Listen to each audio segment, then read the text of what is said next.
امیر المومنین علی ابن ابی طالب علیہ السلام فرماتے ہیں، جس نے خود پر زبان کو حاکم بنا لیا اس نے اپنی شخصیت کو ذلیل و رسوا کیا۔ زبان انسان کی خوش بختی کا بھی سبب بنتی ہے اور اسی سے بدبختی کے دروازے بھی کھلتے ہیں۔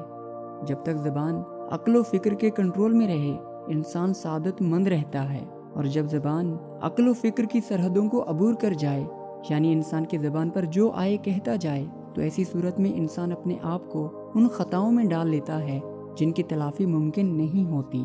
اگر کسی شخص کی زبان سے صاحب عزت و آبرو مند افراد کی توہین ہوتی رہتی ہے، تو جب اس کی زبان سے دوسروں کی عزت پامال ہوگی تو خود اس شخص کی عزت بھی ذلت و رسوائی میں بدل جائے گی۔ امیر المومنین علی ابن ابی طالب علیہ السلام نے زبان کے خطرات سے بارہا الگ الگ انداز سے متنبع کیا ہے، جس سے یہ معلوم ہوتا ہے کہ انسانی تعلقات کو بنانے اور بگاڑنے میں زبان کا بہت بڑا کردار ہوتا ہے۔ خداوند متعال نے تاکید فرمائی ہے کہ اس زبان سے کریمانہ انداز سے بات کریں۔